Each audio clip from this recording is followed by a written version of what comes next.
I wanted to pop on. I'm hoping these videos will upload to class tag. And so we are kind of just in a new territory and things like that. So I'm going to try my best to reach out with you guys, help you guys think of new activities, things that we can still bridge the learning of your kiddos and continue that learning at home of what we've been doing at school. So I'm going to try to make these short and sweet. That way I hope they can upload to class tag. And I'm going to try to do these videos, send electronic things, ideas, messages. I've been getting lots of messages, so I've been messaging you guys back as fast as I can. So I'm going to talk about a couple things, and yeah. So I made a list so I don't forget. Schedule, choices, gross motor, and safe place are the things I was just going to talk to you guys about real quick. These are kind of some of the foundations of what we do in the classroom and things that we really believe help keep control in our classroom. So schedules are huge. Kiddos thrive on schedules. I thrive on schedules. It helps them anticipate what's going to happen next. It helps them know the routine, know what's and that also goes into the control piece. So they have the control of knowledge. Knowledge is power. It's so true. It gives them a little bit of power, a little bit more sense of self, knowing, okay, after breakfast, we do this or whatever it is. So I suggest you guys sitting down and going over a schedule. And I kind of made like a little mock one, just so you guys could see. It always helps to have a picture with the words, and just having a sequence each day that you guys are following, I think is really going to help. It'll help you guys. It'll help them. And like I said, having this displayed somewhere will be really nice for them. And yeah, so what I kind of started with, I hope this isn't backwards in the video, but it is here. Wake up with a smiley face, play for a little bit, eat breakfast, get dressed, go outside, maybe a movie time, lunch, experiment. I was thinking of like Play-Doh, slime, kind of getting messy, doing some water play. Obviously, you guys will have more than this, but I was just trying to create kind of a mock schedule for you. And so yeah, I think that'll be huge. I think it'll really help you guys. I've been trying to make a schedule for myself just because you can just lose the whole day sometimes. I'm going to talk about choices real quick. So these kiddos, your kiddos, do not have a lot of control right now. None of us do. It's a very hard time. Yeah, it's a very hard time. And so one of the things that we do a lot in the classroom is we give a lot of choices. Choices give kiddos the sense of control, the sense of like, oh, I get to choose. Like it's a huge thing.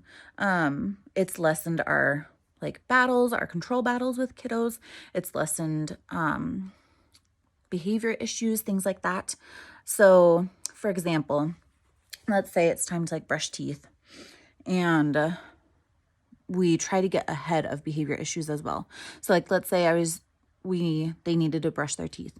We would say, okay, are you going to, I had examples and then I'm on camera and now I forget. Are you going to do 5 jumping jacks? Are you going to do 5 sit-ups before you brush your teeth? Or are you going to go read a book? Or are we going to give a big hug before we brush our teeth? So they have choices on what they're doing. Are you going to walk like a gorilla to go brush your teeth? Or are you going to tiptoe to brush your teeth? The end result is they're still going to brush their teeth, but they are having control on how they do it. We do that all the time. Literally for everything, getting their shoes on. Are you going to do 2 big jumps? Or are you just going to go straight and get your shoes on? What are you going to do? Things like that. It's huge. We have seen huge behaviors like diminish because of these choices. So the other 2 things I was thinking about, just starting this home learning process. Obviously you guys do all the teaching that you can do. I'm just giving tips on how we can bridge that classroom and what we do in the classroom with you guys. So I just talked about 2 things in the other video. The other 2 things I was going to talk about is gross motor and safe place. Gross motor is life. We I don't know if you guys want to read up on this. So sensory is huge. We do so much sensory input into our classroom. There's different types of sensory input that we use, and different types of sensory input that kiddos need. And so when I say sensory input, there's some kiddos who need the big, strong, like joint sensory input. So those kiddos will need lots of jumps, lots of things to jump off of. I would suggest taking the cushions off the couch sometimes and letting them jump on the cushions. They also need like bear crawls. I don't know if you ask your kid what a bear crawl is, they can show you. And doing that exercise helps get that input into the joints. Even sometimes massages will help get inputs into the joints. When their sensory needs are met, behavior concerns go down and outlandish behaviors go down, if that makes sense. Some kiddos need more squishy sensory things. So this is where the Play-Doh comes in, the slime, even like puff balls or things like that, things that they can really like squeeze and push into them. It's huge. You guys know we have Play-Doh in our classroom all the time. Over last week, I perfected my slime recipe, so then we can make slime more, and I'm going to show you guys how to do that later this week. And yes, it's huge. So that goes with gross motor. Gross motor means running, skipping, jumping, tumbling, all that kind of stuff. Outside, we've had some really beautiful days. We've had some really rough days. I would still suggest getting outside every single day. Even if it's cold, just the process of them getting dressed and then going outside, it's big. And it would help with the schedule and the routine. And even if they go outside and run for 5 whole minutes, I think it'll be amazing and it'll help them. It helps me when I get outside. So I would suggest doing that, or getting really creative in the house.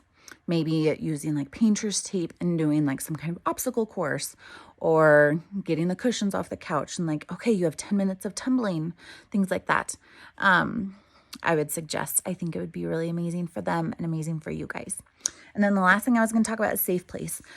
So the reason I've been talking about all these things is because I've getting messages about parents wanting more information about self-regulation, what we do in the classroom, things like that. We have a safe place in our classroom. That is when the kiddo is feeling upset, frustrated, sad, just want to be alone. They can go there. They can be all alone. We have tools, we have different like breathing techniques, we have those calming bottles, things like that they can do, some books, a stuffed animal.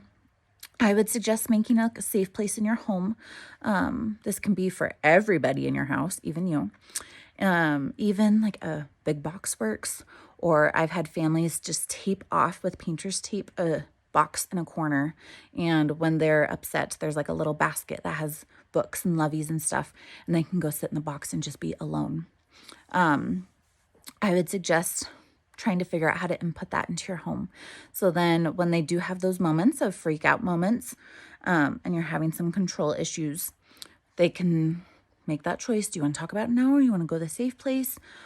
And more often than not, they go to the safe place so they can have some alone time. So those were just a couple things I was thinking of starting this new territory of what in the world we're doing.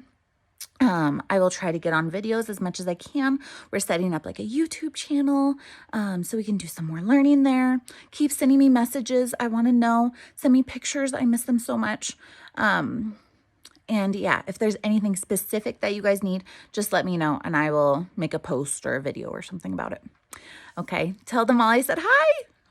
And yeah, I'll talk to you guys soon.